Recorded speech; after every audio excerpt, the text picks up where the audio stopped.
Olá, minha gente, boa noite, muito obrigado pela companhia. Nós estamos começando mais um programa de Direção Espiritual. Depois de um longo tempo, não é verdade? Quero pedir desculpas pelas minhas ausências. Às vezes não tenho conseguido conciliar, mas se Deus quiser nós vamos dar um jeito nessa situação. Muito obrigado pelo carinho, vocês que nos acompanham. Quero agradecer do fundo do meu coração as pessoas que estiveram comigo lá no Teatro Abril, no dia 14, para a nossa gravação do DVD No Meu Interior Tem Deus. Mas quero agradecer também todos aqueles que acompanharam com a sua oração, com a boa intenção, não é verdade? Quando estavam ligados, conectados, em comunhão com a gente nesse dia que foi tão importante para mim, o registro de um momento da minha história, que na verdade é o resgate de todas as minhas raízes, que eu tenho feito questão de trazer cada vez mais, fazer memória a essas minhas saudades, ao ser humano que eu sou hoje, que não é por acaso, que tem uma história. E viver para mim a celebração dessa história lá no Teatro Abril, no dia 14, foi um motivo de muita alegria. Quero agradecer a todos os que estiveram comigo e os que estiveram em comunhão. Como hoje nós não temos o Christian aqui, nós estamos sem música, eu gostaria de começar o programa com um texto que achei muito pertinente, muito interessante, que eu recebi através de um e-mail. Durante um seminário de casais, perguntaram a uma das esposas: seu marido lhe faz feliz? Ele lhe faz feliz de verdade? E neste momento, o marido levantou o pescoço, demonstrando total segurança da resposta que a esposa iria dar. Ele sabia que a sua esposa diria que sim, pois ela jamais havia reclamado de algo durante o casamento. Todavia, sua esposa respondeu a pergunta com um sonoro não, daqueles bem redondos e bem resolvidos. Não, meu marido não me faz feliz. E neste momento o marido já procurava uma saída de emergência mais próxima, né? Meu marido nunca me fez feliz e não me faz feliz. Eu sou feliz. E continuou. O fato de ser feliz ou não, não depende dele, e sim de mim. Eu sou a única pessoa da qual depende a minha felicidade. Eu determino feliz em cada situação e em cada momento da minha vida. Pois se a minha felicidade dependesse de alguma pessoa, coisa ou circunstância sobre a face da terra, eu estaria com sérios problemas. Tudo o que existe nesta vida muda constantemente. O ser humano, as riquezas, o meu corpo, o clima, o meu chefe, os prazeres, os amigos, minha saúde física e também mental. E assim, eu poderia citar uma lista interminável. Eu decido ser feliz. Há pessoas que dizem, hoje não posso ser feliz porque estou doente, porque não tenho dinheiro, porque faz muito calor, porque alguém me insultou, porque alguém deixou de me amar, porque eu não soube me dar valor, porque meu marido não é como eu esperava, porque meus filhos não me fazem felizes, porque meus amigos não me fazem felizes, porque meu emprego é medíocre e por aí vai. Uma série de desculpas. Amo a vida que tenho, mas não porque minha vida é mais fácil do que a dos outros. É porque eu decidi ser feliz como pessoa e me responsabilizo por minha felicidade. Quando eu tiro essa obrigação do meu marido e de qualquer outra pessoa de me fazer feliz, deixo-os livres do peso de me carregar nos ombros. A vida de todos fica muito mais leve. E é dessa forma que consegui um casamento bem-sucedido ao longo de tantos anos. Nunca deixe nas mãos de outros uma responsabilidade tão grande quanto a de assumir e promover a sua própria felicidade. Seja feliz, mesmo que faça calor, mesmo que esteja doente, mesmo que não tenha dinheiro, mesmo que alguém tenha lhe machucado, mesmo que alguém não lhe ame ou não lhe dê o valor que você merece. Peça a Deus que lhe dê serenidade para aceitar as coisas que você pode mudar, coragem para modificar aquelas que podem ser mudadas e sabedoria para conseguir reconhecer a diferença que existe entre uma e outra. Bonito, não é? Gosto desse texto porque, na verdade, eu já conhecia e recebi agora, me recordei não me recordava mais desse texto. Eu acho interessante porque, primeiro que ele pode parecer ingênuo, né? Ah, como é que eu vou ser feliz sozinho, não fazendo depender dos outros? Não, a gente sabe que a nossa felicidade passa pelos outros. É claro que quando eu vejo um irmão que não está bem, é natural que eu fique mais triste, mais desanimado. É natural que os fatos me atinjam, é natural que um acontecimento trágico que ocorre perto de mim tenha repercussões dentro do meu coração, que modifique o meu jeito de ser, né? Não tem como. Eu sou o tempo todo um território que é visitado por situações que não são minhas. Aliás, às vezes eu fico pensando que boa parte das situações que nos infelicitam não são nossas, não são problemas nossos, mas são problemas de pessoas diretamente ligadas a nós. Mas aí existe uma pequena diferença que a gente precisa salientar. Nesse caso, essa mulher descobriu que ela não deveria julgar o peso dessa responsabilidade de ser feliz em cima dos outros. E essa é uma atitude muito sábia, muito madura, não é? Quando a gente decide que nós administraremos este processo de felicidade a que todos nós somos chamados. É preciso a gente fazer uma distinção. O conceito de felicidade é muito mais amplo do que este conceito vazio que muitas vezes nós escutamos por aí. Às vezes, quando a gente escuta a palavra felicidade, a gente corre o risco de pensar que ela nasce facilmente, que a felicidade é uma ausência de problemas, né? Que ser feliz é você estar conformizado, né? Ou de acordo com a realização dos sonhos, que ser feliz é você ter um ambiente harmonioso ao seu redor. E não. A gente sabe que a felicidade, ela é possível, mesmo quando as coisas não estão de acordo com a nossa vontade. Mas para isso a gente precisa desenvolver, dentro do nosso coração, uma imunidade, né? Uma proteção, um sistema de proteção que impeça os ataques a este processo de felicidade, que eu prefiro chamar de realização humana. O ser humano feliz é aquele ser humano realizado, isto é, pegou tudo aquilo que ele tinha como possibilidades, também defeitos, ninguém tem só possibilidades, e conseguiu trabalhar bem a partir da matéria-prima que tem, que recebeu. Então tem lá alguns talentos, fez de tudo para desenvolvê-los, para crescer nesses talentos, fez de tudo para administrar bem os seus defeitos, os seus limites, e conseguiu harmonizar-se de um jeito que ele possa conviver bem com as pessoas. A realização humana passa pela satisfação profissional, passa pela satisfação pessoal de ser quem é, e passa também pela harmonia afetiva que nós podemos criar, que é justamente você amar, ser amado, ser tolerante, ser capaz de estar com o outro de maneira equilibrada, sem sem querer dominar a vida dele, estar de uma maneira leve, conviver, ter amigos, ter uma vida social, ter lá o seu tempo de trabalho, mas ter também o seu tempo de descanso. A realização humana, ela passa por todas essas dimensões da vida que vão dando a gente, mesmo que a gente vá envelhecendo, que a gente vá tendo dificuldades, a gente ter essa satisfação de ser quem a gente é. Porque a primeira coisa que nós precisamos quebrar dentro de nós é essa ilusão de que felicidade é não ter problemas.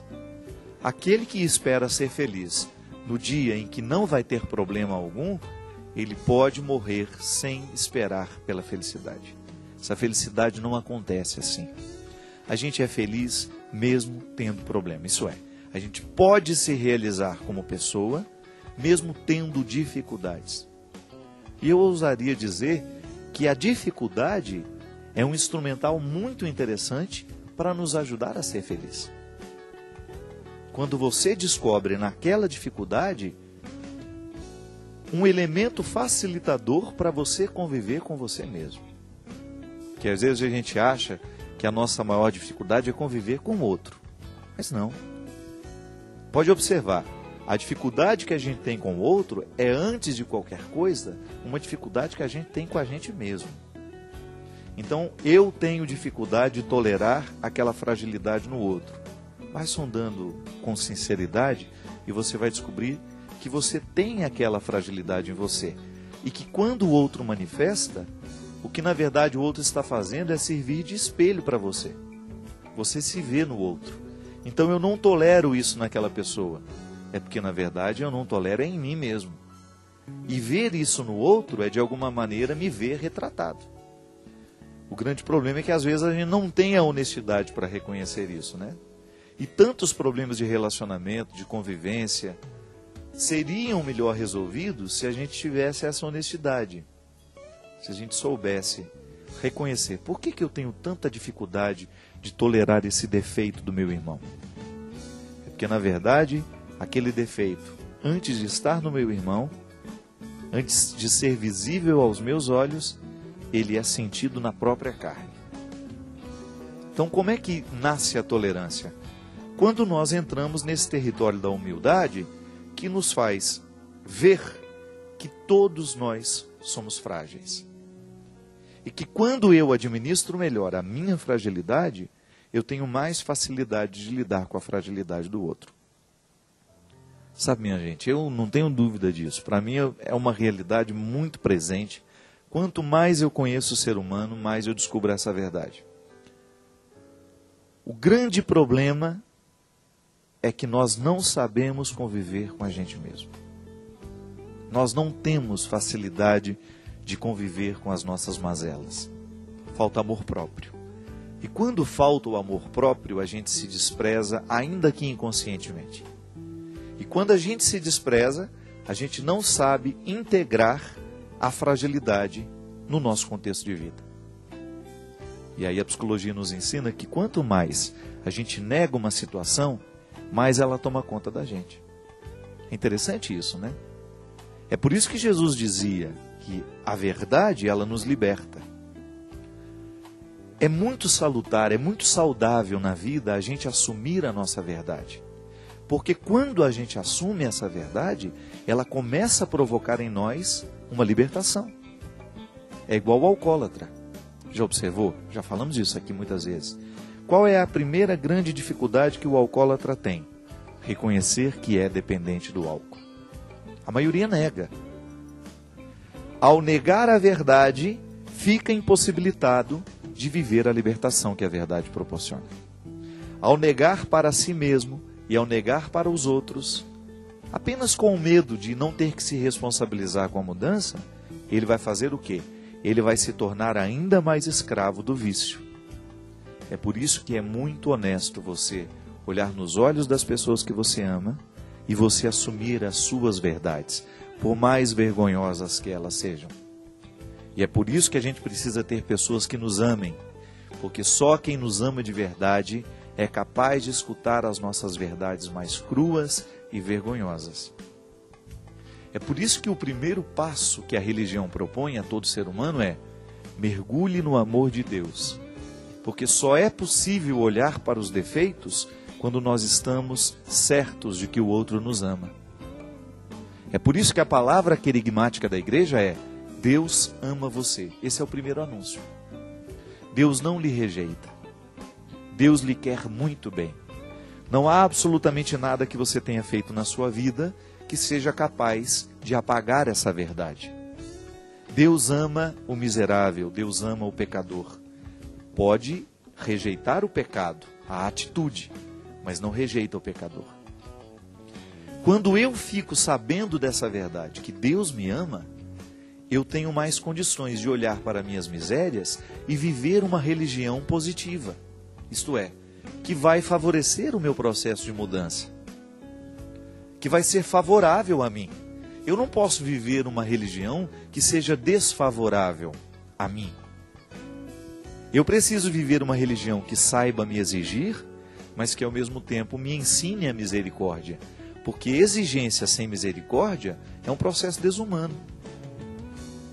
Se eu vou exigir do outro que ele seja melhor, Eu preciso oferecer-lhe a minha misericórdia para que no momento em que ele não conseguir o melhor resultado, ele tenha condições de continuar convivendo com ele de maneira harmoniosa.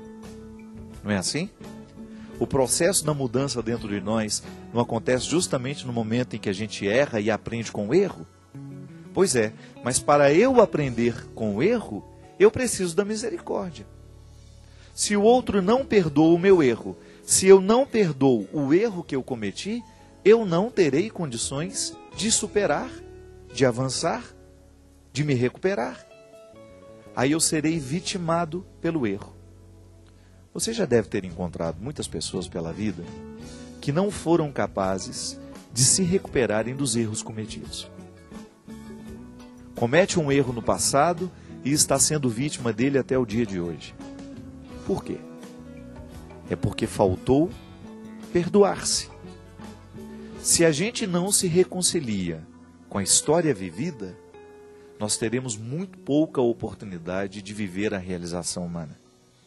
Porque a realização humana, ela é equacionada a partir do tanto que a gente se perdoou, a partir do tanto que a gente se reconciliou, a partir do tanto que a gente foi capaz de ser honesto com a gente mesmo. Seja honesto. Não tenha medo da sua verdade. A mentira só nos leva para o poço. Tem gente ciumenta que não reconhece que é. Aí fica criando situações diabólicas. Eu estou vendo muitas de perto. A pessoa é egoísta, mas não assume que é. Fica camuflando o egoísmo que tem a partir de uma pseudo-humildade, de uma pseudo, você sabe o que é, né? Falso. Então, fica fingindo que é humilde, mas lá dentro, lá no fundo, é um poço de egoísmo, de vaidade. Então, precisa ter muito cuidado. Eu canso de falar isso para mim é uma realidade muito concreta. Cuidado com a vaidade espiritual. Aquela que lhe faz pensar ser melhor que os outros. Cuidado com a vaidade espiritual, porque ela gera o inferno. Cuidado com o ciúme. O ciúme pode fazer você perder as pessoas que você ama. Por quê? Porque o ciúme lhe prejudica, ele tolhe a sua capacidade de ser feliz. Cuidado com seu orgulho. Muitas pessoas são orgulhosas demais e porque são orgulhosas, são incapazes de pedirem perdão, são incapazes de se perdoarem, porque a autoexigência é tão grande que já não é mais capaz de olhar-se com misericórdia. Minha gente, quando nós aprendemos que Deus é misericórdia, nós precisamos viver as duas dimensões dessa misericórdia. Deus me ama. Consequentemente ou naturalmente, eu preciso também me amar. Porque de nada vai resolver eu conhecer o amor de Deus se eu não souber naturalmente viver este amor próprio. Quando eu não tenho capacidade de me amar, eu sou naturalmente difícil com os outros. É impressionante isso, minha gente. Não é uma fórmula mágica isso. Eu sei que não é fácil. Mas isso é muito fácil de ser identificado. O ser humano que não se ama tem dificuldade de ser amado pelos outros. O ser humano que não se cuida tem dificuldade de cuidar dos outros. Quando eu falo cuidar, de maneira desinteressada, viu? Que às vezes o nosso cuidado está condicionado. Eu cuido de você desde que você... Aí pronto, aí vem as exigências. Não, o amor tem que ser uma atitude livre. O encontro tem que nos libertar para viver essa dimensão belíssima deste texto, dessa esposa que diz: o meu marido não tem a obrigação de me fazer feliz. É antes de qualquer coisa uma decisão pessoal. Eu decido ser feliz e naturalmente, porque estou decidida a ser feliz, o outro terá a facilidade de me ajudar a ser feliz. Mas ninguém tem que carregar o outro nos ombros. Claro, vai chegar um momento da sua vida em que você está tão fragilizado que você precisa do outro. Quase que ele carregue você, mas é temporário. Porque senão você vai ser um peso para o outro. O que é a carência afetiva? A carência afetiva é aquele estado emocional que impede a pessoa de reconhecer que o amor que o outro está dando já é o suficiente para ela. O carente, afetivamente falando, ele é um poço sem fundo. Todo o amor que ele recebe, ele nunca está satisfeito com ele. Por quê? Porque, na verdade, ele não tem a reserva de amor próprio. Se a gente pudesse fazer isso, né, como se fosse um desenho, seria o seguinte: o poço está cheio, tem água até pela metade. É o amor próprio. O amor próprio é essa metade que a gente já tem ali de reserva. Toda outra água, todo outro amor que eu venha receber, vai ajudar a encher o poço. Agora, se eu sou um poço vazio, se eu não tenho amor próprio, haja água que o outro vai me conceder para encher o poço. E não é justo com o outro. Eu preciso ter este amor próprio. Como? Padre, eu não tenho amor próprio. Então eu cheguei à conclusão de que eu tenho muita dificuldade de me amar. Primeiro, viver um processo de cura interior. Para isso serve a nossa oração, para isso serve o nosso encontro com Deus. Eu preciso curar os meus afetos doentes. Sentar lá diante do Senhor, ficar em silêncio, pegar a palavra de Deus, começar a pedir todos os dias que o Senhor venha curar a sua vida. Uma boa conversa, porque a espiritualidade não é só a oração. A espiritualidade é também os conselhos, as conversas, a troca de informações com pessoas que você ama, com pessoas que você confia. Falar das suas dificuldades. Eu conheço pessoas que eu tentei ser amigo, que por mais que eu me aproximasse, por mais que eu tentasse dar espaço para falar das suas mazelas, não saía nada. Por quê? Porque o outro tem medo de se mostrar. Porque o outro tem medo de mostrar a sua verdade. Aí a gente vai conhecendo por fora. E isso quebra a confiança. Quando o outro te fala, você confia. Quando você fica sabendo por outras pessoas as situações que desagradam, fica muito mais difícil do relacionamento continuar. Então, assumir a sua verdade pessoal com as pessoas que você ama vai lhe ajudar a estabelecer vínculos duradouros. Oração nos ajuda a curar esses afetos. O amor e a fraternidade das pessoas que estão do nosso lado. Uma boa terapia, por que não? Nós que somos cristãos, buscar um terapeuta cristão que tenha condições de entender todas essas dimensões que eu estou falando aqui, porque isso é psicologia aplicada.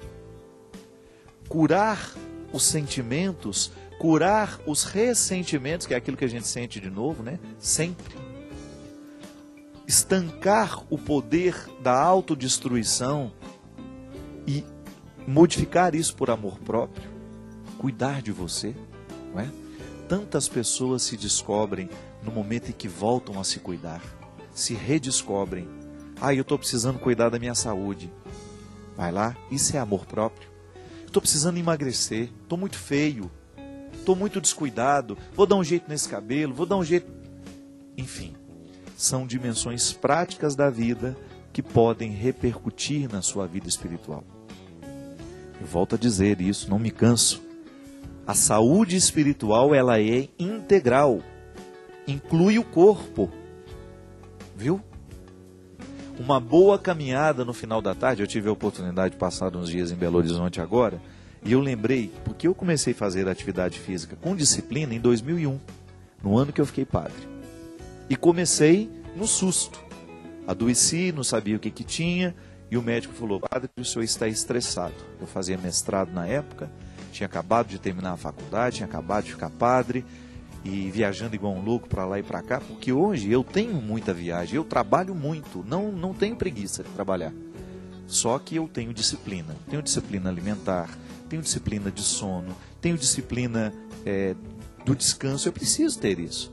Claro, meu trabalho é mais do que eu deveria trabalhar, eu acho que é. Estou tentando encaixar isso aí para melhorar a minha vida. Mas eu não me descuido da minha atividade física, eu não deixo de me favorecer para que eu tenha condições de trabalhar sem me desgastar tanto. Claro, aí tem o meu problema, tem uma rinite que desencadeia sinusite, tudo isso são fragilidades minhas, que eu tenho que lidar com elas. Mas em 2001 eu comecei as minhas atividades físicas, sabe onde? Na Lagoa da Pampulha, em Belo Horizonte. Então toda vez que eu passo em Belo Horizonte, que eu olho para aquela lagoa, eu fico pensando, menininha, você mudou minha vida. Aquela água, aquela lagoa, o prazer, no início era dificuldade, foi virando prazer com o tempo, de fazer a minha caminhada ali na Lagoa da Pampulha, todo santo dia, eu e o meu amigo Marcelo Batalhoto, que é padre também. Marcelo lembra disso. Mora lá no Rio de Janeiro, um grande amigo, um grande irmão. Nós, fazendo aquela atividade física todos os dias, e o Demétrios também, o padre Demétrios também andava com a gente. Nós fazíamos a nossa caminhada todos os dias à tarde, e ali eu comecei a entrar dentro de um contexto de mudança que repercutiu diretamente em toda a minha vida espiritual. Gente, os místicos já diziam isso. A saúde que eu tenho com o corpo, a disciplina que eu tenho com o corpo, na alimentação, na atividade física, repercute diretamente na minha disciplina espiritual. Aí então, passando por Belo Horizonte, fiz a caminhada de novo lá na Lagoa, né? No dia que eu estava lá, fiquei lembrando do quanto que foi transformador para mim tomar aquela decisão. A partir de hoje, eu quero ser um homem disciplinado. Quero comer direitinho, quero comer o que vai fazer bem ao meu organismo. Claro, hoje eu não fico correndo do que é prazeroso, do doce que eu gosto, do chocolatinho de vez em quando. Mas isso tudo é exceção, não pode ser a regra. A pessoa que se ama precisa saber que o alimento é uma forma concreta de amar-se. Que quando eu faço a minha alimentação correta, eu estou demonstrando a mim mesmo que eu me amo. Que eu tenho um cuidado com esse corpo que eu tenho. Eu não quero entupi-lo de gordura. Eu não quero entupi-lo de toxinas nocivas à minha vida. Eu não quero enfiar na minha veia um veneno. Mas o veneno entra pela boca. O veneno se estabelece dentro de nós quando eu não tenho uma atividade física para jogar essa toxina fora que o meu organismo produz, que é nociva. Que quando eu faço uma caminhada eu jogo fora. Ainda ontem eu estava vendo no noticiário que são 3 causas de morte no Brasil, as piores: coração, diabetes e câncer. A gente sabe, a ciência nos ensina que as 3 a gente pode controlar. Se eu sei que tenho câncer na minha família, preciso ter a disciplina de fazer exames regulares. O câncer tem cura desde que ele seja diagnosticado no início. Então, tem uma genética que vai proporcionar? Vai lá, descobre através de um exame de sangue que tipo de câncer você pode ter. Claro que sempre existe o espaço para surpresa, mas nós estamos falando de coisas que são possíveis de serem controladas. Então, o que eu preciso fazer para evitar isso? O que eu preciso comer para ajudar a evitar? Controle do estresse, por exemplo. Isso é importantíssimo para a gente evitar o câncer, porque a gente sabe que todos os dias o nosso organismo produz células cancerígenas. Todos os dias. É uma desordem.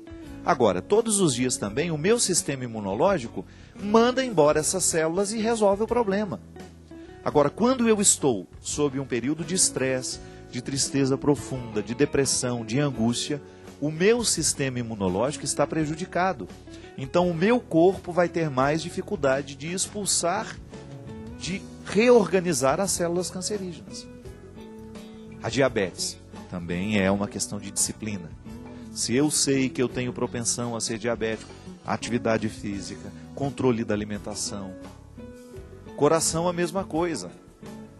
Está vendo que tudo esbarra na nossa disciplina e na nossa autoestima? Portanto, minha gente, a gente sabe, a nossa experiência de Deus, ela é concreta. Para a gente ser feliz, a gente tem que estar verdadeiramente comprometido com a gente, comprometido com Deus, que repercute no comprometimento que eu tenho comigo e, naturalmente, comprometido com os outros. Você pode ligar para nós, 0 operadora 12 31 86 26 00. Nós vamos para um rápido intervalo e a gente volta já já.